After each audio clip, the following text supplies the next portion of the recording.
Hello dear all students, मैं सूरज मौर्य। आज हम शुरू करने वाले हैं DK Goyal book class 12 accounts का second chapter, partnership accounting for partnership firm fundamentals. Fundamentals का मतलब क्या होता है? हम पार्टनरशिप फर्म अकाउंट हम जो बनाते हैं पार्टनरशिप फर्म के लिए, उसके लिए बुनियादी बातें क्या हैं, हम वो सब सीखने वाले हैं। ये चैप्टर बहुत ईजी है और आज से हमारी ये मैराथन शुरू है और आप हमारे साथ जुड़े रहिएगा एंड तक। हमारी काफ़ी सारी वीडियो आने वाली, ये चैप्टर पूरा आपको कंप्लीट मिलेगा। पूरी डीके गोयल की बुक ही आपको मेरे चैनल पे कंप्लीट मिलेगी और हम हर चैप्टर की जो शुरुआत करेंगे, हम पहले थ्योरी करेंगे, उसके बाद उसका प्रैक्टिकल का बेसिक करेंगे, उसके बाद हम प्रैक्टिकल्स करेंगे ताकि आपको समझने में ज़्यादा आसानी हो। देखो, कई लोगों को इस बात का पता नहीं है कि जो आपकी प्रैक्टिकल, जैसे अकाउंट्स आपको प्रैक्टिकल सब्जेक्ट लगता है, मगर जो प्रैक्टिकल है वो थ्योरी से ही संबंधित है। जिस बच्चे की थ्योरी अच्छी होगी वो ऑटोमेटिकली ही प्रैक्टिकल में अच्छा होगा। तो मैं उम्मीद करता हूँ कि आप मेरे साथ जुड़ेंगे और आगे बढ़ेंगे और हम ये जर्नी को कंटिन्यू कर सकते हैं जब आप मेरे को सपोर्ट करेंगे, मेरी वीडियो को शेयर करके, मेरे चैनल को सब्सक्राइब करके। तो प्लीज़, अगर आप मेरी वीडियो देख रहे हैं तो प्लीज़ आप मेरी वीडियो को शेयर और सब्सक्राइब जरूर करें। तो चलिए शुरू करते हैं आपका chapter accounting for partnership firm fundamental, जिसका आज का लेक्चर हमारा थ्योरी का है। और अगर इसके अंदर आगे और भी कोई थ्योरी होगी जो प्रैक्टिकल से पहले होती है तो वो थ्योरीज में करवाऊंगा, बट अभी तो स्टार्टिंग के जो 5-6 पेज हैं अभी हमने उन्हीं का लेक्चर तैयार किया है। तो अभी हम इस थ्योरी को कंप्लीट करते हैं और आगे वाली वीडियो में आपको बाकी थ्योरीज मिलेंगी। ठीक है बच्चों, तो हमारा जो ये है पार्टनरशिप फर्म फंडामेंटल, अभी हम इसको शुरू करते हैं। पहली बात तो आप ये बता देखिए कि जो पार्टनरशिप है, पार्टनरशिप किससे शुरू होती है? दो व्यक्ति से शुरू होती है। जो इंडिविजुअल होता है उसको बोलते हैं सोल प्रोप्राइटर। तो अब यहाँ पे जो बात लिखी गई है, यहाँ पे कुछ बातें बताई गई कि limitation of soul trader. Soul trader कौन होते हैं? जो इंडिविजुअली काम करते हैं, जो अकेले कोई दुकान लगा रहा है, कोई रेडी चला रहा है या कोई अकेले कोई बिजनेस कर रहा है, उसको बोलते हैं सोल ट्रेडर। तो ये कह रहा है देयर आर सर्टेन लिमिटेशन। जो व्यक्ति अकेले काम करता है उसकी कुछ लिमिटेशंस होती हैं। लिमिटेशंस क्या क्या होती हैं? सोल ट्रेडर की लिमिटेशंस क्या होती हैं? पहली बात तो वो कैपिटल लिमिटेड डाल सकता है, क्योंकि एक व्यक्ति के पास इतना सारा पैसा नहीं होगा। रिस्क, वो रिस्क ज्यादा नहीं ले सकता। अगर कोई इंडिविजुअल, अगर 2-4 लोग होंगे तो वो रिस्क कवर हो जाता है। जैसे आप कहीं किराए पे रहते हैं, अगर उसका किराया 12,000 रुपये, तो आप 3 लोग तो 4-4 रुपये दे सकते हैं ना, मगर इंडिविजुअल के लिए 12,000 किराया निकालना तो बहुत मुश्किल पड़ता है। उसी के साथ साथ उसको उसके बदले में काम भी करना पड़ता है बहुत ज्यादा। तो यहाँ पे क्या है, एक तो कैपिटल की लिमिटेशन आ गई, दूसरा रिस्क की लिमिटेशन आ गई। ठीक है, in the business and control the whole of the affairs of the firm, मतलब उसको बहुत सारी मीटिंग्स भी अटेंड करनी है, ठीक है, बिजनेस की काम भी करना है, बहुत सारी चीजें होती है। तो एक इंडिविजुअल सोल प्रोप्राइटर के लिए बहुत मुश्किल होता है। ये सोल प्रोप्राइटरशिप बोलते हैं जो इंडिविजुअली काम करते हैं। फिर कह रहा है बट वन मैन कैपिटल। फिर कह रहा है कि one man capital skill controlling and risk taking capacity generally क्या होती है? लिमिटेड होती है। लिमिटेड का मतलब एक व्यक्ति अपने आप इतना सक्षम नहीं होता कि वो सारे काम एक साथ कर सके। तो इसीलिए सब पर्सन में कंबाइन, तभी क्या करते हैं कि कुछ लोग मिलके आपस में एक एग्रीमेंट करते हैं और उससे क्या बनाते हैं? वो पार्टनरशिप बनाते हैं। तो देखो, पहले जो इंट्रोडक्शन की आपकी जो 5-4 लाइनें हैं उसमें क्या लिखा हुआ है कि अगर आप सोल ट्रेडर हो, सोल प्रोप्राइटर हो, अगर आप इंडिविजुअली काम करते हो तो आपको कई सारी प्रॉब्लम्स फेस करनी पड़ती हैं, जिसमें आपकी कैपिटल है, स्किल्स है, कंट्रोलिंग है, रिस्क टेकिंग कैपेसिटी है। तो ये सब चीजें आपको प्रॉब्लम क्रिएट करेगी। तो आप इन सबसे बचने के लिए आप क्या करते हैं? पार्टनरशिप क्रिएट करते हैं। और पार्टनरशिप के बारे में क्या लिखा है? देखो, partnership is a relation of mutual trust. अब पार्टनरशिप कब बनेगी? जब आपका एक दूसरे पे विश्वास होगा। म्यूचुअल ट्रस्ट होना चाहिए। म्यूचुअल का मतलब आपस में एक दूसरे पे विश्वास होना, ट्रस्ट होना और फेथ होना। फिर कह रहा है, अब कह रहा है कि फेथ कैसे मेंटेन होगा? ये ट्रस्ट जो है मेंटेन कैसे होगा? It is necessary that a partnership account be maintain. मतलब अगर आप चाहते हो कि हमारे बीच में कोई लड़ाई ना हो फ्यूचर में और हमारा ट्रस्ट बना रहे, उसके लिए क्या होगा? एक तो आपको जो पार्टनरशिप की जो अकाउंट्स हैं, जो आप हम एक दूसरे का बिजनेस करने वाले हैं, उसके जो अकाउंट्स हैं, इसको मेंटेन करना है ऑनेस्टी से और बिल्कुल एक्यूरेट मेंटेन करने हैं और इक्विटेबल मैनर में करने हैं। मतलब आप जब अकाउंट मेंटेन कर रहे हो उसमें कुछ छुपा हो, किसी अगर 4 पार्टनर है, चारों पार्टनर को सब बातें पता होनी चाहिए। ये नहीं कि 3 को पता, 1 को नहीं पता, तो ये फ्रॉड के थोड़ा सा हो जाता है। तो इससे ट्रस्ट इशू हो जाता है कि आप किसी भी विश्वास कैसे कर पाओगे। Partnership account should present true and fair picture. ये तो आपको पता है कि जो पार्टनरशिप अकाउंट है ट्रू एंड फेयर पिक्चर दिखानी चाहिए, picture of the partnership business. For this purpose it is necessary. अब क्या ट्रू एंड फेयर जो पिक्चर दिखाएगा अकाउंट, उसके लिए क्या जरूरी है? आपको क्या क्या जानना जरूरी है? फॉर दिस पर्पस, अगर ट्रू एंड फेयर आपकी पार्टनरशिप अकाउंट दिखाए, उसके लिए क्या जरूरी? For this purpose it is necessary to study the, अब क्या पढ़ना जरूरी है? Definition of partnership. आपको पार्टनरशिप बनानी है, पार्टनरशिप फर्म खोलनी है, तो उसके लिए आपको क्या पढ़ना चाहिए कि डेफिनेशन क्या होती है पार्टनरशिप की। जो कहाँ दे रखी है, पार्टनरशिप एक्ट में दे रखी है। ये भी बता रखा है कि जो पार्टनरशिप की जो डेफिनेशन है कहाँ दे रखी है, पार्टनरशिप एक्ट में। रेलेवेंट प्रोविजंस वहां पे दे रखे हैं पार्टनरशिप एक्ट में, विच इफेक्ट पार्टनरशिप अकाउंट, जो हमारे पार्टनरशिप अकाउंट जब हम बनाएंगे उसको बहुत ज्यादा इफेक्ट करेंगे जब हम इसको बनाएंगे तो। ठीक है बच्चों, तो जहां तक हमने पढ़ा, अब हम आगे चलते हैं nature of partnership firm. Partnership firm का नेचर कैसा होता है, कह रहा है as per accounting view point, अगर हम अकाउंट्स के पॉइंट ऑफ व्यू से देखें, partnership firm is treated as a separate business entity distinct from its partners.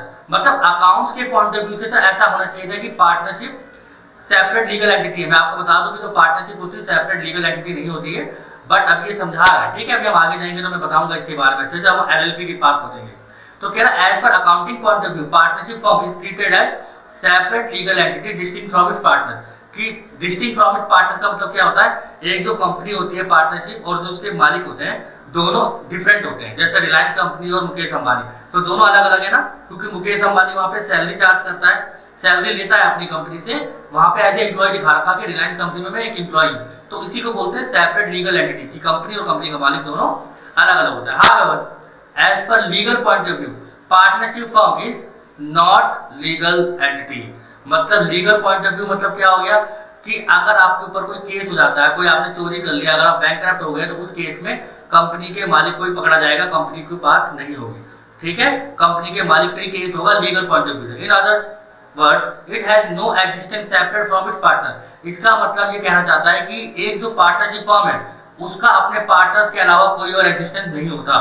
मतलब जो पार्टनरशिप है वो सेपरेट लीगल एंटिटी नहीं होती, वो साफ साफ ये बताना चाहता है।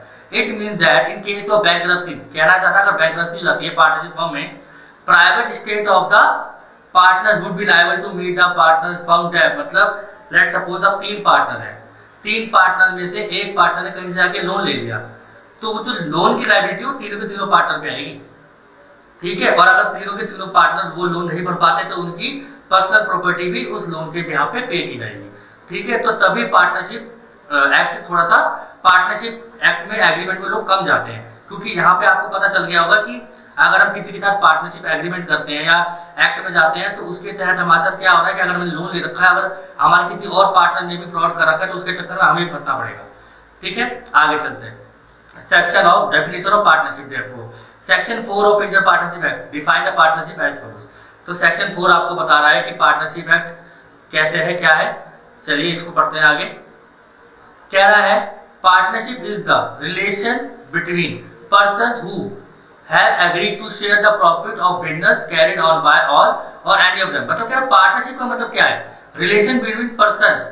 रिलेशन किसके बीच में, देखो तो अगर 4 लोग हैं 3 लोग हैं तो उनके बीच में रिलेशन है, who have agreed to share. और पहली बात तो वो क्या शेयर करेंगे आपस में, प्रॉफिट करेंगे किसका, बिजनेस का।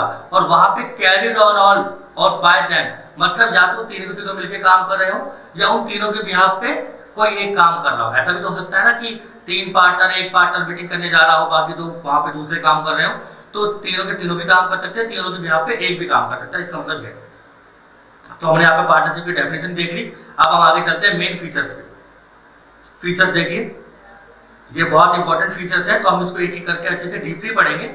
आपको जो मैं पढ़ा रहा हूँ, मैं बिल्कुल डीके गोयल को इस तरह से पढ़ाया जा रहा है कि आपको कहीं और पढ़ने की जरूरत ना पड़े। ठीक है, मैंने पूरी कोशिश करी है कि इसके अंदर मैं अच्छे समझा दूं। अगर आपको कुछ समझ में नहीं आता है तो आप प्लीज मेरे को मेल कर सकते हैं, मेरे को मैसेज कर सकते हैं मेरे व्हाट्सएप नंबर पे। ठीक है, वो सब कुछ आपको मेरे डिस्क्रिप्शन में मिल जाएगा, जिससे आप अपने जितने भी डाउट्स होंगे रिलेटेड आप मेरे से ले सकते हैं। आप देखिए क्या है, मेन फीचर्स और एसेंशियल एलिमेंट और कैरेक्टरिस्टिक्स। क्या है, फीचर्स, एलिमेंट्स और कैरेक्टरिस्टिक्स सब कुछ यही है।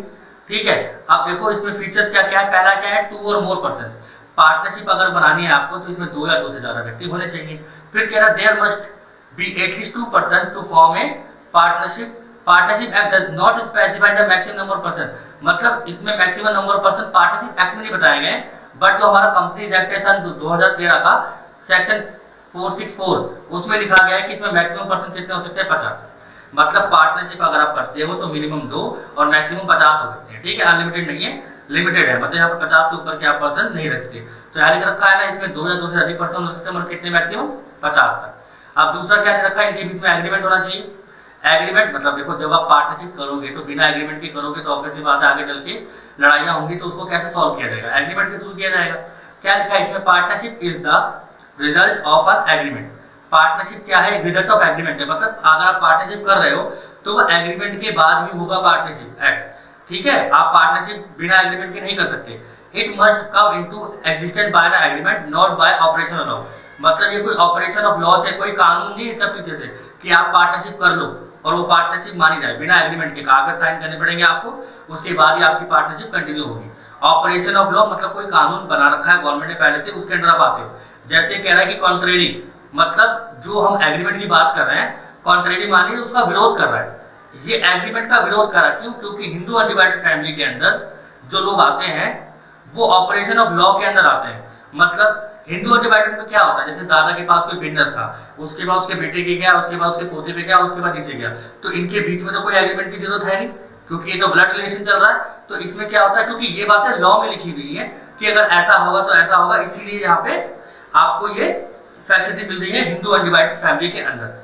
ठीक है, और कह रहा है नॉट बाय एन एग्रीमेंट, मतलब हिंदू अनडिवाइडेड फैमिली को ऑपरेशन ऑफ लॉ फॉलो करना पड़ता है, एग्रीमेंट फॉलो नहीं करना पड़ता। बट हिंदू अनडिवाइडेड फैमिली को छोड़ के बाकी सब लोगों को एग्रीमेंट ही बनाना है और एग्रीमेंट के थ्रू ही उनकी पार्टनरशिप आगे बढ़ेगी।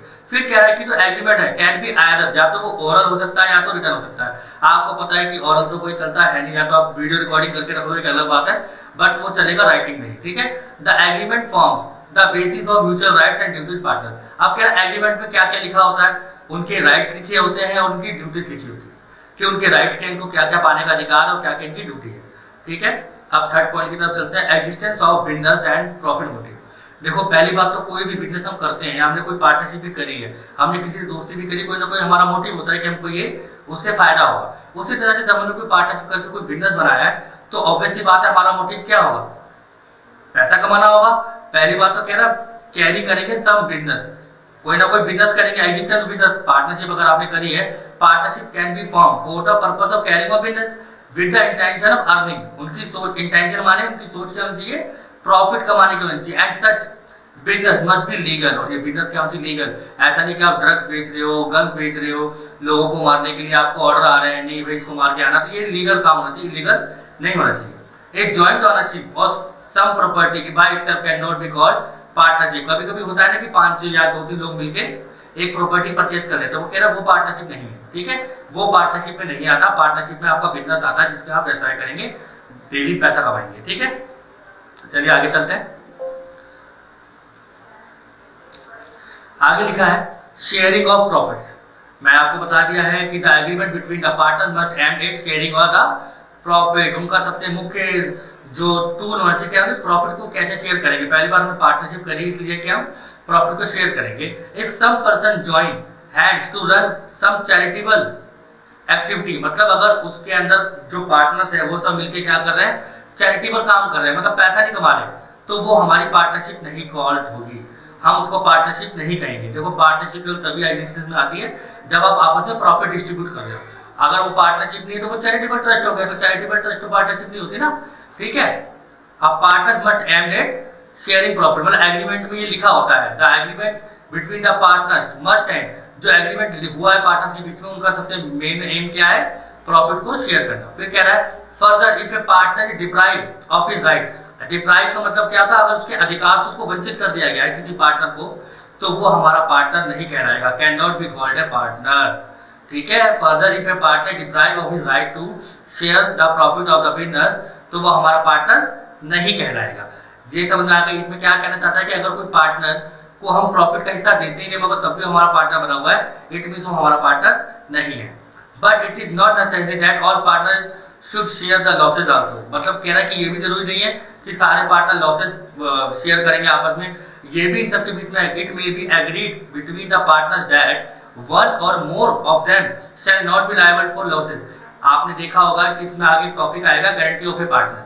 अगर आप फर्स्ट टाइम पढ़ रहे हो तो बता दूं हमारा आगे टॉपिक आएगा गारंटी ऑफ ए पार्टनर की। 2 पार्टनर या 3 पार्टनर होते हैं जिसमें से 2 पार्टनर गारंटी देते हैं तीसरे पार्टनर को कि आपको इससे ज्यादा कभी लॉस नहीं होगा, आपको इतना प्रॉफिट मिलेगा ही मिलेगा। तो ये कह रहा है कि हम ये भी एग्रीमेंट कर सकते हैं कि किसी पार्टनर को भी लॉस हो ही ना। आगे कह रहा है relation of principal and agent. देखो ये बहुत इंपॉर्टेंट चीज है जो मैं आपको समझाने जा रहा हूँ। प्रिंसिपल और एजेंट ये थोड़ा सा मुश्किल पड़ता है। जैसे ही समझ लो आप कोई मिस्टर ए है, ठीक है, उसने किसी एस को माल बेचा, तो ए ने किसको माल बेचा? एस को। जब ए ने एस को माल बेचा तो ए एस के लिए क्या है? प्रिंसिपल है। इसने बाहर वाले को माल बेचा है ना, और ए जो है अपने पार्टनर्स के लिए क्या है? एजेंट है। ठीक है, मतलब यहां पे हमारे पास बी और सी दो पार्टनर और हैं। जो ए ने अगर एस से माल खरीदा या बेचा है तो वो हमारा वहां पे ए क्या बन गया? एजेंट बन गया। और यही ए पार्टनर्स के लिए क्या बन गया? सॉरी, जो ए था, एक मिनट मैं आपको बता दूं, मैंने पहले ठीक बोला था फिर गलत कर दिया नहीं। जो ए है, ए ने जो एस को माल बेचा तो ए एस के लिए क्या है? प्रिंसिपल है। ए एस के लिए क्या है? प्रिंसिपल। और यही ए पार्टनर्स के लिए क्या है? एजेंट है। ठीक है, क्योंकि हम तीनों में से कोई भी काम करने के लिए जाएगा, ए बी सी में से कोई भी काम करेगा, वो एजेंट का रूप रहेगा, मगर वो जिससे डील कर रहा है वो क्या बन जाएगा? वहां पे पार्टनर क्या बन जाएगा? प्रिंसिपल बन जाएगा। ठीक है, क्योंकि वो हमारी कंपनी के बिहाफ पे किसी और से डील कर रहा है, तो मतलब हमारी कंपनी को रिप्रेजेंट कर रहा होगा, और जो बंदा हमारी कंपनी को रिप्रेजेंट कर रहा है वो प्रिंसिपल तो हुआ। और वो हमारे, अगर वो वापस आता है और यहाँ पे आके खड़ा होता है ए बी सी, तो वो तो यहाँ पे नहीं बनेगा ना, ये तो ए बी सी एक जगह आ गए, तो एक जगह तो ये तीनों के तीनों एजेंट ही, वो एजेंट ही है आपस में, कोई भी काम करे तीनों कंपनी के लिए काम करेंगे। तो होता क्या है कि यहाँ पे जो लाइन लिखी है इसका मतलब क्या है कि ना, each partner is an agent as well as principal of the firm. कह रहा है कि कोई भी पार्टनर कभी भी एजेंट बन सकता है, कभी भी प्रिंसिपल बन सकता है ऑफ द फर्म। तो ये वाली क्रिया जब होगी, ऐसे सी भी तो माल बेच सकता है एस को, या बी भी तो माल बेच सकता है किसी और को, तो ये कहीं ना कहीं एक दूसरे को प्रिंसिपल और एजेंट के रूप में देखते ही होंगे। फिर कह रहा है ना, agent because he can bind the other partner by his acts.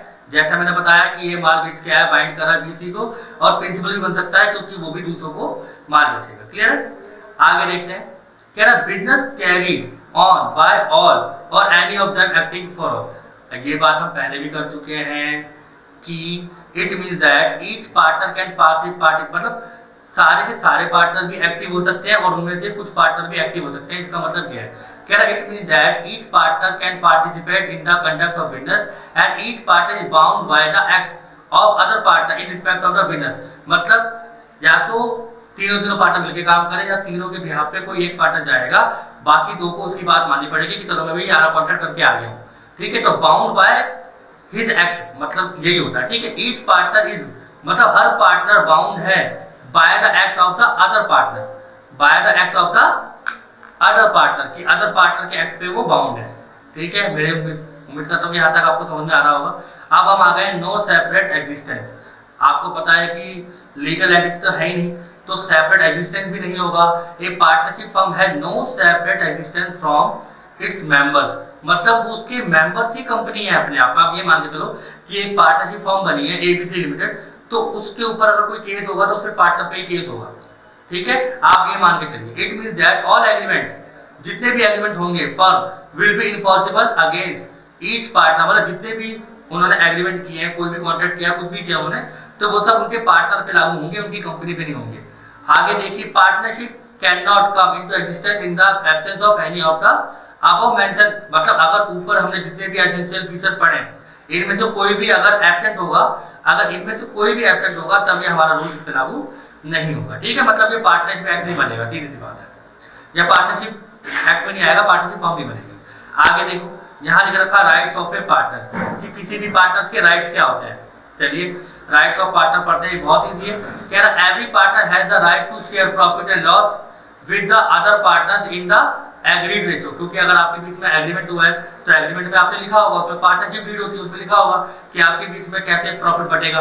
Every partner has right to take part in the conduct of business, मतलब अगर बिजनेस में कोई भी एक्टिविटी हो रही है, कोई भी डिसीजन लिए जा रहे हैं, आप उसमें पार्टिसिपेट कर सकते हैं। Every partner has the right to consult in the matter of related to partnership business, मतलब वो कंसल्ट कर सकता है, बता सकता है, एडवाइस दे सकता है कि भाई याला काम ऐसे नहीं करना, याला काम ऐसे करना है। Every partner has the right in to inspect, inspect माने और इंस्पेक्ट का मतलब क्या होता है, देख सकता है, चेक कर सकता है, मतलब कंपनी के copies of the books of accounts को। ठीक है, हर एक चीज को कॉपी, जितनी भी हमारी कंपनी में बुक्स ऑफ अकाउंट बनी हुई है वो उन सबको चेक करेगा या कर सकता है, उसके राइट्स है। ठीक है, every partner has the right to inspect and have a copy of the books of accounts. Every partner has a right to disallow the admission, मतलब अगर कोई 3 पार्टनर है तो अगर दो पार्टनर किसी नए पार्टनर के आने पे एग्री नहीं है तो वो ऐसा कर सकता है कि भाई मैं नहीं चाहता कि नया पार्टनर आए, तो वो डिसअलाउ कर देगा। एवरी पार्टनर इज भी राइट्स पढ़ रहे हैं ना कि पार्टनर के राइट्स क्या है, ये राइट्स हैं कि वो डिसअलाउ कर सकता है, वो agreed ratio, conduct of business, ये सब चीजें उसकी पावर्स है, ये सब कर सकता है। पार्टनरशिप में जो पार्टनर होता है उसकी बात चलती है। Every partner is the joint owner of partnership property होता है। ऑब्वियस बात है, जब ए बी सी ने मिलकर कोई बिजनेस स्टार्ट किया है पार्टनरशिप के अंदर, कोई प्रॉपर्टी परचेज करी है, तो तीनों के तीनों पार्टनर उसके जॉइंट ओनर कहलाएंगे। ठीक है, जॉइंट ओनर मतलब एक ही प्रॉपर्टी के तीन लोग मालिक हैं। आगे चलिए 7वां point, if a partner has given loan to the firm, अगर किसी पार्टनर ने कंपनी को लोन दिया है, तो आपको पता है कि अगर हम बाहर से लोन लेके आते हैं तो हमें इंटरेस्ट देना पड़ता है बैंक को। उसी प्रकार अब क्या है कि किसी पार्टनर ने कंपनी को लोन दे दिया, जब कोई पार्टनर कंपनी को लोन देगा तो उसको कितने परसेंट, अगर उनके बीच में कोई रेट तय नहीं हुआ है, if rate is not agreed, तो उनको कितना मिलेगा 6%। कितना मिलेगा 6% पर एनम उनको इंटरेस्ट मिलेगा अगर उनके बीच में कोई भी रेट डिसाइडेड नहीं है तो। ठीक है, फिर कह रहा है if a partner incurs expense और makes payment on behalf of the firm, अगर कोई पार्टनर कंपनी के बिहाफ पे कोई खर्चा करता है, he has a right to be indemnified by the firm, मतलब अगर किसी पार्टनर ने कंपनी के बिहाफ पे कोई खर्चा कर दिया, मतलब कंप्यूटर लैपटॉप कंपनी को खरीदना था, वो उसने खरीद लिया, पार्टनरशिप फर्म को खरीदना था, उसने खरीद लिया, तो पार्टनरशिप फर्म उसको पैसे वापस करेगी। पार्टनरशिप फर्म के बिहाफ पे कोई भी तो खर्चा होने वाला अगर वो कर देगा तो वो पैसे उसको क्या कर दिए जाएंगे, इंडेमनिफाई कर देंगे बाय द फर्म, मतलब उसको रिटर्न कर दिए जाएंगे उसके पैसे। ठीक है, इफ ए पार्टनर इनकर एक्सपेंस और makes payment on behalf of the firm, कोई भी खर्चा तो फर्म को करना था, वो खर्चा पार्टनर ने कर दिया, वो पैसे उसको वापस लेंगे। Right to be indemnify by the firm, firm उसको वापस करेगी। ठीक है, क्षतिपूर्ति देगी। Every partner has a right to retire from, आप वो तो ऑब्वियसली बात है, देखो अगर कोई पार्टनर रिटायर हो रहा है तो उसको रिटायर होने के बाद, रिटायर होने से पहले प्रॉपर नोटिस देना पड़ेगा। ऐसा नहीं कि मुंह उठाया मैं रिटायर होना चाहता हूँ, ऐसे नहीं, प्रॉपर नोटिस, क्योंकि आपको पता है कि ये पार्टनरशिप फर्म के अंदर क्या होता है, अगर कोई पार्टनर आता है जाता है, इससे हमारी फर्म क्या हो जाती है, डिसॉल्व हो जाती है, पार्टनरशिप फर्म डिसॉल्व हो जाती है किसी भी पार्टनर के जाने से। तो अगर आप जाना चाहते हैं तो आप पहले प्रॉपर नोटिस दो, ताकि वो नई पार्टनर या नया पार्टनर ढूंढ सके, या इस कंपनी को दोबारा चलाना चाहते हैं तो इसका वो डिसीजन ले सके। अब हमारा सबसे हॉट टॉपिक आ गया, सबसे इंपॉर्टेंट टॉपिक, ये है लिमिटेड लायबिलिटी पार्टनरशिप। ये बहुत कम बच्चों को आता है, मैं बता देता हूँ। अब देखो लिमिटेड लायबिलिटी पार्टनरशिप होती है। लिमिटेड लायबिलिटी पार्टनरशिप में क्या होता है, पहली बात ये बताओ, लिमिटेड लायबिलिटी पार्टनरशिप आई की 2008, आपको दिख रहा होगा साफ साफ कि 2008 में आया। ये 2008 में क्यों आया, इसके 2008 में कारण क्या था, जो हमारा पार्टनरशिप एक्ट था और जो हमारा कंपनीज एक्ट था, इन दोनों की कमियों को दूर करने के लिए, इन दोनों की कमियों को दूर करने के लिए क्या लाया गया, एलएलपी लाया गया। ठीक है, इन दोनों की कमियों को दूर करने के लिए एलएलपी लाया गया। अभी मैं आगे डिफरेंस पढ़ाऊंगा। तो लिमिटेड लायबिलिटी, देखो आपको नाम से पता चला हुआ, नाम पे लिखा हुआ लिमिटेड लायबिलिटी पार्टनरशिप। तो लिमिटेड लायबिलिटी का मतलब क्या होता है, पार्टनरशिप में क्या होता है, आपकी लायबिलिटी लिमिटेड नहीं होती, मतलब तीन पार्टनर है, कोई एक पार्टनर लोन लेके आ गया कहीं से तो तीनों को भरना पड़ेगा। मगर लिमिटेड लायबिलिटी पार्टनरशिप में ऐसा नहीं होता एलएलपी में। उसमें क्या होता है कि अगर आपका तीन पार्टनर है, किसी एक पार्टनर ने लोन ले लिया बाहर से, तो उसको वही भरेगा, बाकी दो पार्टनर्स पे इसका कोई फर्क नहीं पड़ेगा। तो लिमिटेड लायबिलिटी में क्या होता है, जितने की आपने बोला था कि मैं इतने पैसे दूंगा, तो आप उतने ही पैसे के लायबल हो, उसके अलावा आप 1 रुपया नहीं दोगे। ठीक है, अगर किसी और ने लोन लिया था वो भरेगा, आपको नहीं भरना। ठीक है, मेरे ख्याल से आपको थोड़ा सा कंसेप्ट क्लियर होगा। अभी मैं और अच्छे से बताऊंगा आपको। देखिए क्या लिखा है, limited liability partnership in India come into agreement with the enactment of limited, मतलब इसका एक्ट बनाया गया 2008 में, और 2008 में ये इंडिया में आया, which lays down the law for the formation regulation limited liability, जो किसके लिए आया था, formation and regulation of limited liability partnership के लिए। ठीक है, ये इसलिए आया है यहाँ पे, lay down the law for, ये लॉ बनाया हमारा किसके लिए, formation regulation of limited liability partnership के हमारे रूल्स बने थे यहाँ पे 2008 में जब ये आया। ठीक है, आगे देखते हैं। Limited liability partnership form and registered, मतलब अब होता क्या है कि तो पार्टनरशिप को क्या रजिस्टर कराना कंपलसरी है, नहीं, बट एलएलपी में आपको फर्म को रजिस्टर करवाना जरूरी है। ठीक है, अब यहाँ पे क्या लिखा है, nature of limited liability partnership act होता क्या, कह रहा है LLP is a body corporate.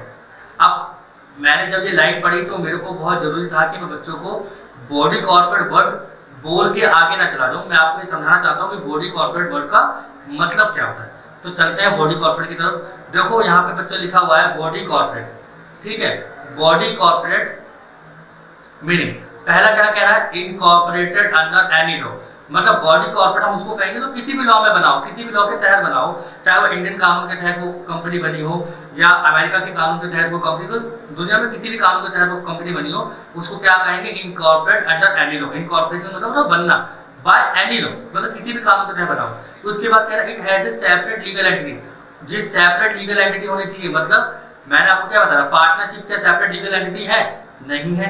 LLP separate legal entity है? हाँ, एलएलपी सेपरेट लीगल एंटिटी है।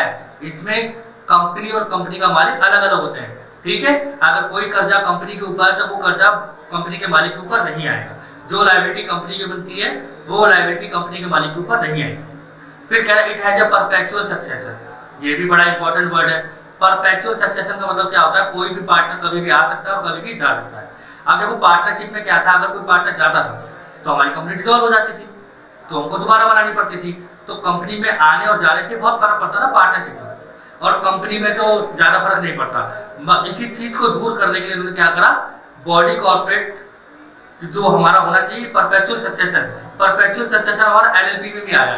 तो एलएलपी में क्या है, कोई भी आ सकता है कोई भी जा सकता है, मगर कंपनी कभी भी गिरेगी नहीं, कंपनी सेम खड़ी रहेगी, चाहे वो सोल प्रोप्राइटरशिप हो चाहे वो पार्टनरशिप हो। जो भी हमारा एलएलपी में आ रहा है, एलएलपी में आने के बाद उसमें परपेचुअल सक्सेशन चलता रहेगा, मगर कंपनी कभी भी बंद नहीं होगी, ठीक है। मगर हम पढ़ रहे हैं कि बॉडी कॉर्पोरेट बनने के लिए क्या क्या चाहिए। पहली कंडीशन क्या थी, इनकॉर्पोरेट अंडर एनी लॉ, दूसरा क्या था, सेपरेट लीगल एंटिटी, तीसरा क्या था, परपेचुअल सक्सेशन होना चाहिए, कोई भी आए कोई भी जाए, मतलब वो कंपनी बंद ना हो। और कैपेसिटी टू स्यू, किसी को भी स्यू कर सकते हैं वो, ठीक है, खुद भी स्यू हो सकते हैं, किसी को भी कर सकते हो। अच्छा एक बात बताओ, चलो अब हम आगे चलते हैं। देखिए जो प्राइवेट कंपनी है क्या वो बॉडी कॉर्पोरेट है? हाँ है। पब्लिक कंपनी का बॉडी कॉर्पोरेट है? हाँ है। 1% कंपनी बॉडी कॉर्पोरेट है? हाँ है। स्मॉल कंपनी बॉडी कॉर्पोरेट है? हाँ है। एलएलपी बॉडी कॉर्पोरेट है? हाँ है। अभी हम बात कर रहे थे फॉरेन कंपनी बॉडी कॉर्पोरेट होती है? हाँ, फॉरेन कंपनी बॉडी कॉर्पोरेट होती है।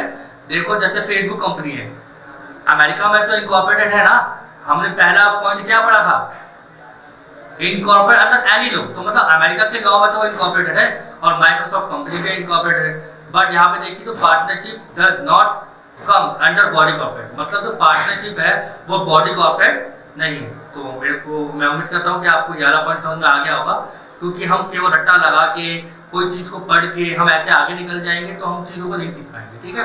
तो एक जो छोटे छोटे वर्ड होते हैं उसका भी मतलब जानना जरूरी है, और हो सकता है कि अगर मैं कोई चीज नहीं बता पा रहा हूँ तो आप मेरे को प्लीज उसके लिए बताएंगे, मैसेज करेंगे, तो मैं आपको उसका रिप्लाई जरूर दूंगा। आप देखिए यहाँ पे कह रहा है LLP is a body corporate. अब आपको पता चल गया कि बॉडी कॉर्पोरेट क्या क्या होता है, form and incorporate under this act. तो body corporate form and incorporate in this act होना चाहिए। It is legal entity separate from that of its partner. ये हम पहले बता चुके हैं कि लीगल एंटिटी होती है, सेपरेट लीगल एंटिटी होती है जिसमें पार्टनर और कंपनी दोनों अलग अलग होते हैं, ठीक है।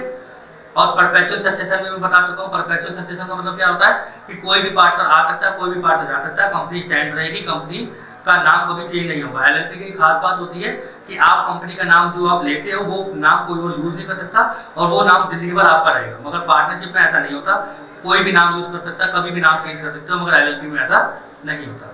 फिर क्या है कि any change in the partners of LLP shall not affect the existence rights and liabilities of the, देखो मैंने आपको बताया था, ये बात मैंने बोली, यहाँ पे लिखी पड़ी थी, any change in the partners of LLP shall not affect the existing rights and liabilities of, मतलब अगर कोई भी चेंज आप करते हो, पार्टनर कोई नया आ रहा है कोई जा रहा है, तो उसमें दूसरे पार्टनर की लायबिलिटी में उसमें राइट्स में कोई फर्क नहीं पड़ेगा। आगे चलते हैं, यहाँ पे भी देखिए लिखा हुआ है कि Indian partnership act 1932 shall not apply LLP, ठीक है। तो Indian partnership act 1932 shall not apply to LLP, उस पे एलएलपी पे 1932 वाला एक्ट नहीं लगता, क्योंकि एलएलपी का अपना खुद का एक्ट है 2008। अब हम आगे चलते हैं, अब हम पढ़ने वाले हैं ये पार्टनरशिप और एलएलपी में डिफरेंस क्या है। ये बहुत इंपॉर्टेंट है बच्चों में, बता रहा हूँ, एग्जाम में अगर कोई क्वेश्चन आएगा 4 मार्क्स का तो ये जरूर आपको दिखेगा, 4 या 6 मार्क्स से जरूर आ सकता है। तो चलो शुरू करते हैं इसको पढ़ना।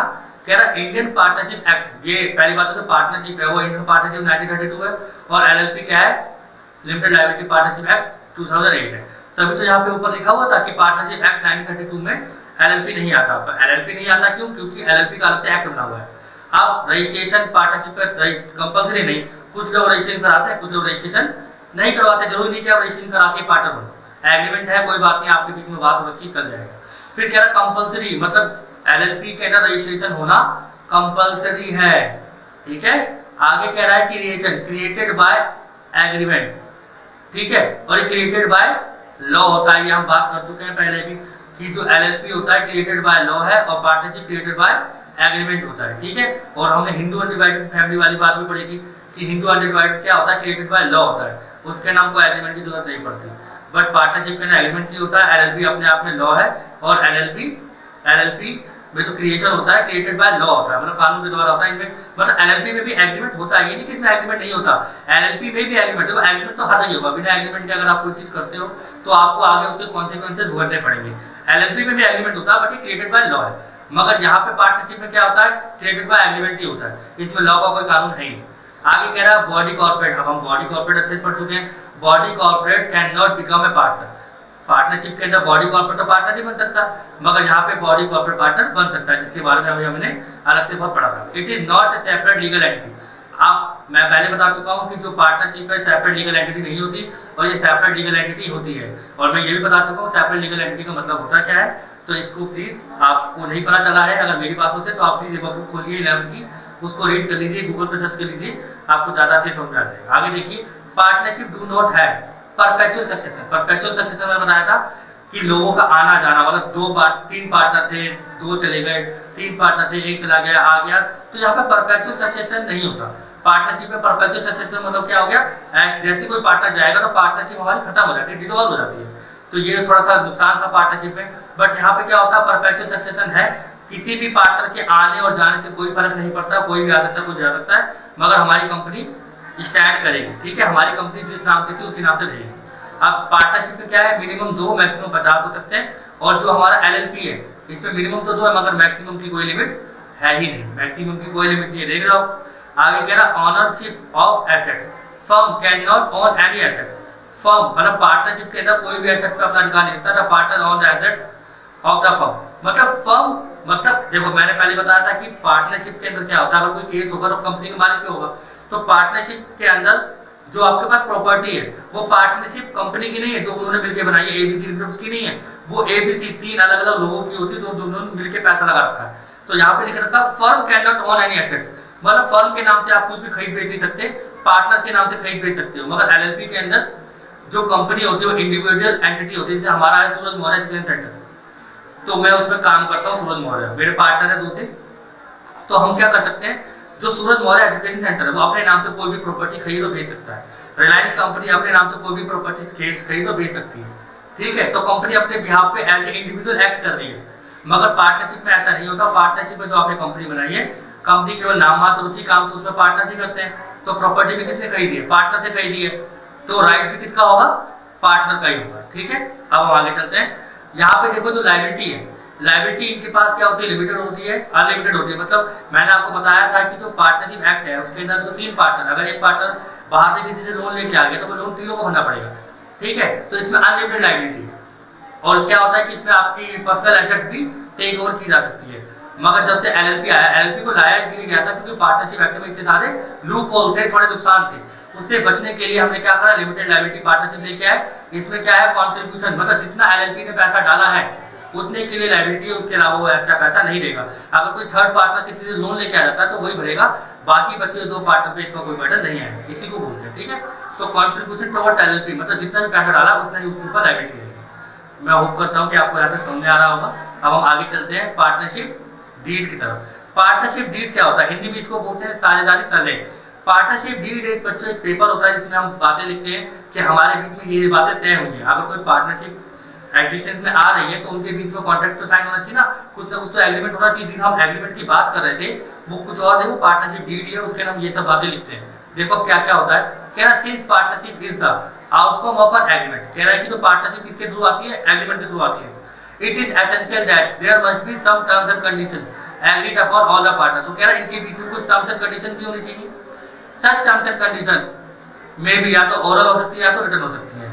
The law does not make it compulsory to have written, मतलब लॉ नहीं कहता कि आप उसकी कंपल्सरी लिखो या कंपल्सरी होना चाहिए। ये तो पहली बात कर चुके हैं कि इसमें लॉ का कोई काम है ही नहीं, कह रहा however in order to avoid all misunderstanding and disputes, it is always the best course to have a written agreement duly signed and registered under the act।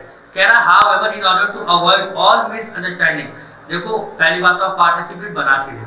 होता क्या है कि दो पार्टनर के बीच में कई बार मिसअंडरस्टैंडिंग हो जाती है, जैसे आपके दोस्त के साथ किसी बात पे लेकर लड़ाई होगी, जबकि वो बात होती है, उसको बोलते हैं मिसअंडरस्टैंडिंग होना और डिस्प्यूट होना, लड़ाई हो जाती है हमारे बीच में, तो उसको दूर कैसे किया जाएगा। ठीक, best course of have written agreement, उनके बीच में क्या होना चाहिए, एक रिटन एग्रीमेंट होना चाहिए, बातें लिखी होनी चाहिए पहले से कि भाई जो भी हम कमाएंगे दो हिस्सा मैं लूंगा, एक हिस्सा तू लेगा, या 3:2 में बांटेंगे या बराबर बराबर बांटेंगे, कैसे होगा। ठीक है, ड्यूली साइन, दोनों के साइन होना चाहिए उसके ऊपर एग्रीमेंट में, and registered under the act होना चाहिए, पार्टनरशिप एक्ट के अंदर रजिस्टर्ड होना चाहिए। Such a written document which contain terms agreement is called partnership deed. मैंने आपको बताया था कि जो भी आपका एग्रीमेंट होता है उसी को हम क्या बोलते हैं, पार्टनरशिप डीड बोलते हैं। It is called article of partnership, इसको क्या बोलते हैं, आर्टिकल ऑफ पार्टनरशिप। ये आपके एग्जाम में आ सकता है, एक नंबर का अगर पूछेंगे तो आर्टिकल ऑफ पार्टनरशिप क्या है, पार्टनरशिप डीड और एग्रीमेंट तीनों एक ही चीज है। द पार्टनरशिप डीड शुड, अब पार्टनरशिप डीड में देखो क्या क्या होता है। पहला, name and address of the firm, ये तो लिखा ही होना चाहिए कि name and address of firm नहीं होगा तो फिर कैसे काम चलेगा। ठीक है, फिर कह रहा है कि name and address of the partners, मतलब फर्म हमारी कहाँ पर है उसका एड्रेस, पार्टनर्स का क्या एड्रेस है वो, types and nature of business, हम किस प्रकार का काम कर रहे हैं, क्या सप्लाई करते हैं, किस चीज का काम कर रहे हैं, ऑटोमोबाइल का काम है, प्लास्टिक का काम है, किसका काम है, वो सब चीजें। Amount of capital to be contributed, मतलब कितना पैसा हर पार्टनर डाल रहा है, उसी हिसाब से तो आपको प्रॉफिट का हिस्सा मिलेगा। लेट्स सपोज अगर एक पार्टनर डाले 10 लाख रुपए, दूसरे डाले 2 लाख रुपए, तो ऑब्वियस सी बात है आपका रेशो क्या बन के आएगा, 1:5। तो जो पार्टनर जितना पैसा डालेगा उसी हिसाब से प्रॉफिट मिलेगा, क्योंकि जिसने जितनी ज्यादा कैपिटल डाली इसका मतलब उसने रिस्क ज्यादा लिया है, जिसने रिस्क ज्यादा लिया है तो उसको प्रॉफिट भी ज्यादा मिलेगा। और कह रहा है कि यहाँ पर जो कैपिटल होती है, वेदर द कैपिटल अकाउंट, जो कैपिटल के अकाउंट होते हैं या तो फिक्स हो सकते हैं या तो फ्लक्चुएटिंग हो सकते हैं। ये मैं आपको आगे पढ़ाऊंगा बहुत अच्छे तरीके से, तो आप हमारे साथ बनेंगे। आगे कह रहा है interest on capital, whether interest to be allowed on capital, if so rate of interest. कह रहा है कि अगर इंटरेस्ट ऑन कैपिटल बोल रखा है कि दिया जाएगा तो उनको तभी दिया जाएगा जब रेट प्रिस्क्राइब होगा, मतलब हमको रेट पता होना चाहिए कि किस रेट से आपको इंटरेस्ट देना है कैपिटल पे। ठीक है, जैसे इंटरेस्ट ऑन लोन था कि अगर आपको कुछ नहीं पता कि लोन पे कितना इंटरेस्ट मिलना है तो आपको 6% मिलेगा, तो यहाँ पे इंटरेस्ट ऑन कैपिटल में इंटरेस्ट आपको तभी मिलेगा जब आपको इंटरेस्ट का रेट पता होगा, इंटरेस्ट ऑन कैपिटल का रेट पता होगा। अगर हमको रेट मेंशन नहीं तो इंटरेस्ट ऑन कैपिटल नहीं दिया जाएगा। ठीक है, सिंपल सा कंसेप्ट है। आगे देखो ड्राइंग्स है हमारे पास कि हाउ मच ड्राइंग्स, कि पार्टनर ने कितना पैसा विड्रॉ किया है पर्सनल यूज के लिए, ये भी एग्रीमेंट में लिखा जाएगा। इंटरेस्ट ड्राइंग पे कितना मिलेगा, देखो जैसा इंटरेस्ट ऑन कैपिटल था same as is interest on drawing. यहाँ पे भी क्या लिख रखा है कि रेट मेंशन होना चाहिए, अगर रेट मेंशन नहीं है तो इंटरेस्ट ऑन ड्राइंग नहीं दिया जाएगा। प्रॉफिट शेयर रेशो जो उनके बीच में बात हुई होगी, ठीक है, उसी रेशो में प्रॉफिट शेयर रेशो बांटा जाएगा। सैलरी, अगर उन्होंने लिख रखा है कि पार्टनर्स को सैलरी भी मिलेगी प्रॉफिट के अलावा तो उनको सैलरी भी दी जाएगी, ये बातें हमारे एग्रीमेंट में होनी चाहिए। आगे कह रहा है गुडविल, आगे कह रहा है गुडविल, देखो गुडविल क्या है, method of valuation of goodwill in case of admission और रिटायरमेंट ऑफ ए पार्टनर। कह रहा है मेथड, अब देखो आप गुडविल का क्या वैल्यूएशन मेथड होगा, अभी हम आगे पढ़ने वाले हैं, average method, super method, weighted method, capitalisation method, ये सब मेथड्स हैं गुडविल के।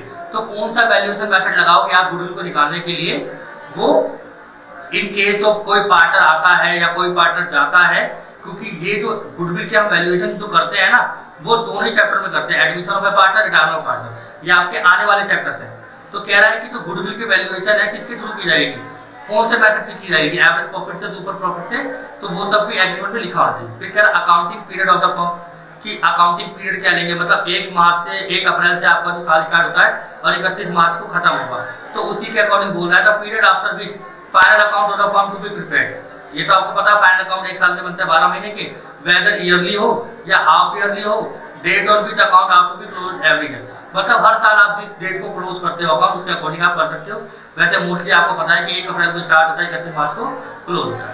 Method of recording firm account, कि कौन से मेथड यूज करनी है, ठीक है, safe custody of the books of account and document of the firm, कि कौन से मेथड यूज कर रहे हैं, ये भी आपको बताना पड़ेगा। Auditing, whether the firm books will be audited और नॉट, कि मतलब कंपनी की बुक्स ऑडिट होंगी भी कि नहीं होंगी, ये भी आपको एग्रीमेंट में लिखना पड़ेगा, क्योंकि अगर आपका ज्यादा फाइनेंशियल वर्क है तो आपको ऑडिट करवानी पड़ेगी, अगर ज्यादा नहीं है तो आप ऑडिट नहीं भी करवा सकते। It's so mode of auditor appointment, और कह रहा है कि अगर ऑडिट करवानी भी है तो ऑडिटर कैसे अपॉइंट होगा, क्योंकि तीनों पार्टनर कोई भी अपने रिश्तेदार को भी लेके आ सकता है, तो वो क्या करेंगे, इंटरव्यू कंडक्ट कर लेंगे या तो किसी और को बुला लेंगे बाहर से। डेट ऑफ कमेंसमेंट, अब किस तारीख से आपकी पार्टनरशिप शुरू हुई थी वो, ड्यूरेशन ऑफ पार्टनरशिप कितने साल की, कभी कभी क्या होता है कि पार्टनरशिप किसी पर्पस के लिए बनाई जाती है, दिवाली आ रही है तो दिवाली में हम बम बेचेंगे, तो वहां तक की पार्टनरशिप हो गई, या हो सकता है कि आपकी लॉन्ग टर्म पार्टनरशिप है, तो डिपेंड करता है कि आपने कितने टाइम के लिए पार्टनरशिप बनाई है। The period of which partnership has established mode of dissolution, या हम इसमें ये भी लिखेंगे कि मोड ऑफ डिसोल्यूशन क्या हो सकता है, किस तरीके से हम इस कंपनी को बंद कर सकते हैं, ऐसा क्या हो कि हम इसको क्लोज कर दें, मोड ऑफ डिसोल्यूशन। ठीक है, कोई पार्टनर छोड़ जाए या हमको लॉस हो जाए तो भी हम इसको बंद कर सकते हैं अगर हमने कोई बिजनेस स्टार्ट किया है तो। Use of the decision Garner versus Murray, Garner versus Murray की बच्चों मेरी ऑलरेडी वीडियो आ चुकी है, आप देख सकते हो, मगर मैं आपको थोड़ा सा ही बता सकता हूँ कि जो ये होता है whether the decision in the case of Garner Murray is to apply in the case of insolvency of partner. अगर कोई पार्टनर इंसॉल्वेंट हो जाता है, सॉल्वेंट इंसॉल्वेंसी का मतलब क्या होता है, उसके पास पैसे नहीं है, मतलब पैसे नहीं इन द सेंस कोई पार्टनर दिवालिया हो गया, ठीक है, तो उस केस में हमको गार्नर वर्सेस मरे वाला रूल यूज करना पड़ता है। आगे देखते हैं, ये डिसोल्यूशन का पार्ट है, गार्नर वर्सेस मरे, ये बहुत लंबी कहानी हो जाएगी, बस आप इतना याद रखिए कि इंसॉल्वेंसी के केस में गार्नर वर्सेस मरे का यूज किया जाएगा। बैंक अकाउंट क्या है, whether the accounts in the bank will be open in the firms name और इन सम पार्टनर्स नेम। कह रहा बैंक अकाउंट किसके नाम से खुला गया, कंपनी के नाम से है, किसी पार्टनर के नाम से ही। Who will have the right to sign the cheque, और किसके पास राइट्स होंगे चेक को साइन करने के, तो कितनी इंपॉर्टेंट बात है यानी कि किसके पास चेक को साइन करने के राइट होंगे, ये भी तो आपको लिखना पड़ेगा ना। फिर rule to be follow in case of addition, आज जब नया पार्टनर आएगा तो कौन कौन से रूल्स फॉलो किए जाएंगे। Rules to be follow while settling the accounts of retired partner, कौन कौन से रूल्स फॉलो करे जाएंगे जब कोई पार्टनर हमारी कंपनी को छोड़ के जा रहा है, तो उसको जब वो जा रहा है तो कौन कौन से रूल्स फॉलो किए जाएंगे, उसको गुडविल का हिस्सा देना है कि नहीं देना, उसको कितना हिस्सा दिया जाएगा, कितनी कैपिटल दी जाएगी, manage which amount of the retirement date partner will be calculated, किस तरीके से रिटायर पार्टनर डेट पार्टनर के अमाउंट को कैलकुलेट किया जाएगा, ये भी हमारा पहले से लिखा हुआ। सेटलमेंट डिस्प्यूट, अगर हमारे बीच में कोई लड़ाई हो जाती है तो डिस्प्यूट को कैसे सॉल्व किया जाएगा। इन case of dispute among the partners how the dispute will resolve, मतलब क्या आर्बिट्रेटर विल बी अपॉइंट। इसका मतलब क्या होता है कि अगर हमारे बीच में लड़ाई हो गई है तो हम उस लड़ाई को कैसे सॉल्व करेंगे, क्या हम किसी थर्ड पार्टी को बुला सकते हैं हमारी लड़ाई सॉल्व करने के लिए, या हम कोई कोर्ट में केस करेंगे, या इसका क्या तरीका होगा, सेटलमेंट ऑफ डिस्प्यूट। ठीक है, तो यहाँ तक आपको समझ में आ गया होगा। अब हमारा एक लास्ट जो आ गया है, इंपॉर्टेंस ऑफ पार्टनरशिप। देखो अभी तक हमने तो पढ़ा, वो हमने पढ़ा पार्टनरशिप डीड क्या थी, अभी हमने आर्टिकल ऑफ पार्टनरशिप थी, और इसका एक और नाम था जो था एग्रीमेंट, पार्टनरशिप डीड और आर्टिकल, ये तीनों एक ही चीज के नाम है। तो क्या इसका इंपॉर्टेंस क्या है, आपने पार्टनरशिप भी बनाई की, देखो इससे फायदा क्या है। पहला, law does not make mandatory, मतलब पहली बात तो लॉ ने नहीं बोला था कि आप ये बनाओ, ये आपके लिए कंपलसरी है ही नहीं। फिर कह रहा है it regulates the rights, duties and liabilities of each partner. अगर आप पार्टनरशिप डीड बनाते हो तो आपको right, duties and liabilities of each partner पता चल जाती है कि किसका क्या राइट है, किसकी क्या ड्यूटी, किसकी क्या लायबिलिटी है। फिर कह रहा है इट हेल्प्स, फिर ये कह रहा है it helps to avoid any misunderstanding. देखो अगर आपने सारी बातें पहले लिख ली तो इसमें मिसअंडरस्टैंडिंग हो नहीं सकती। ठीक है, among the partners because all the terms and conditions of partners have been laid down beforehand in the deed. ठीक है, अब कह रहा है it helps to avoid any misunderstanding among the partner because all the terms and condition of देखो it help, जो भी हमारे बीच में मिसअंडरस्टैंडिंग होती है, मिसअंडरस्टैंडिंग पहले बता चुका हूँ कि पार्टनरशिप डीड से क्या होगा कि हमारे बीच में कोई भी मिसअंडरस्टैंडिंग होने वाली है, या हो सकती है आगे चल के कि हमने किस रेट में इंटरेस्ट कैपिटल देना था, ड्राइंग देना था, लोन देना था, सैलरी बांटनी थी, बहुत सारी चीज़ें हो सकती है हमारे बीच में। तो उससे बचने के लिए हमने क्या बना रखा, पार्टनरशिप डीड बना रखा। ठीक है, तो पार्टनरशिप डीड के सारी टर्म्स एंड कंडीशन लिखी होती है, laid down beforehand of the deed.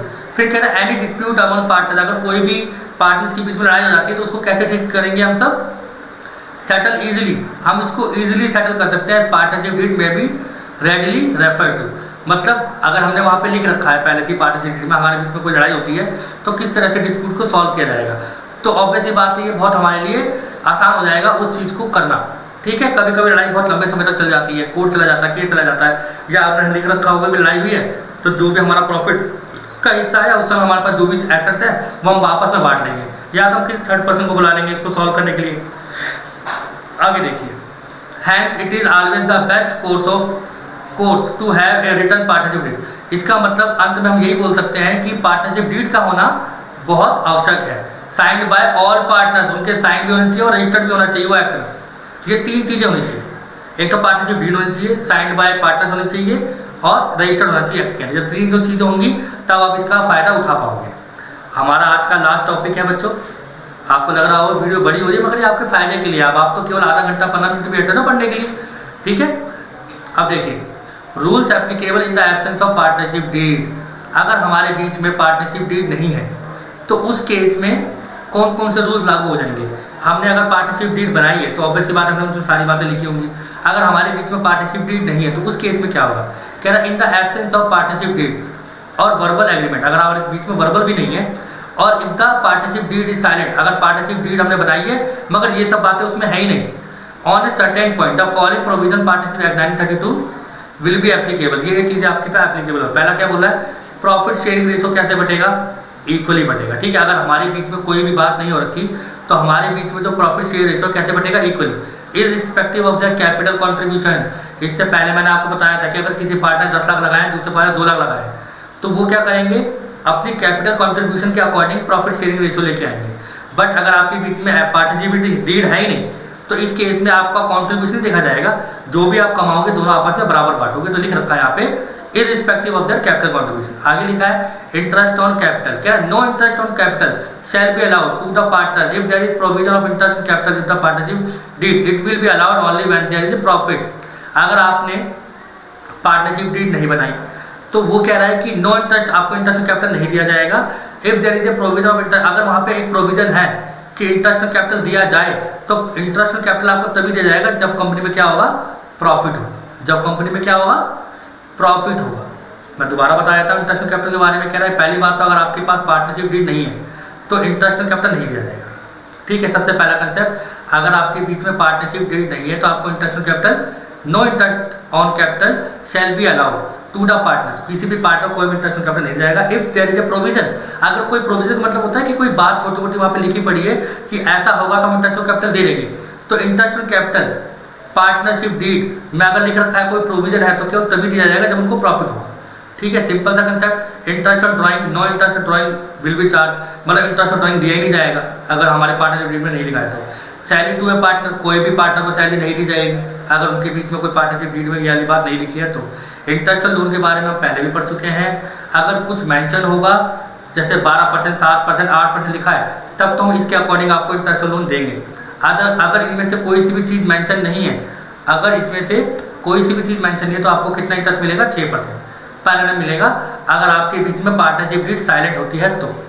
आगे चलते हैं, admission of a new partner without consent of all existing partners. और तो ऑब्वियसली बात है, देखो बिना किसी दूसरे पार्टनर की कंसेंट के नया पार्टनर ना पहले आ सकता है ना अब आ सकता है, तो उसके लिए पार्टनरशिप डीड का होना ना होना अलग चीज़ है।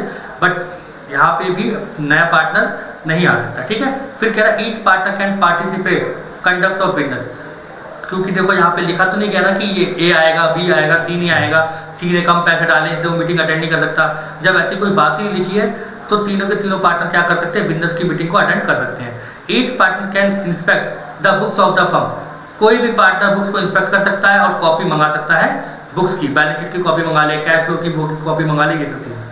फिर कह रहा है it should be remember that partners में change any of the above provision by coming common agreement, मतलब हमने जितनी भी बातें पढ़ी हैं उसके अंदर अगर एब्सेंस है, मतलब हमारे बीच में पार्टनरशिप डीड नहीं है तो उसको वो कॉमन कंसेंट के साथ चेंज भी कर सकते हैं।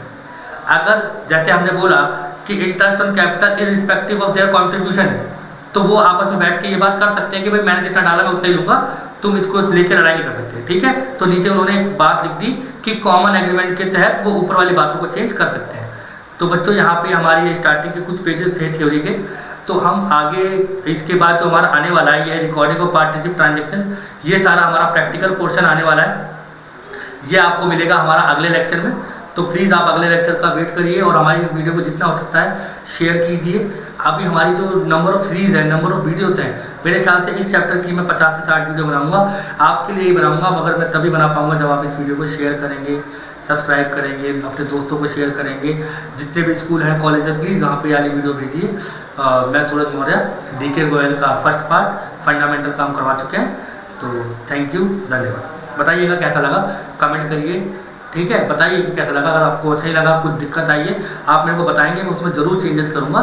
आपके कहे अनुसार ही मैं बच्चों के लिए तो वीडियो बना रहा हूँ। अगर कोई भी गलती लगती है आपको कि सर आपने ये गलत किया है, आपके पढ़ाने का तरीका ये चेंज करो, मैं उस पर भी काम करूँगा। ठीक है बच्चों, धन्यवाद।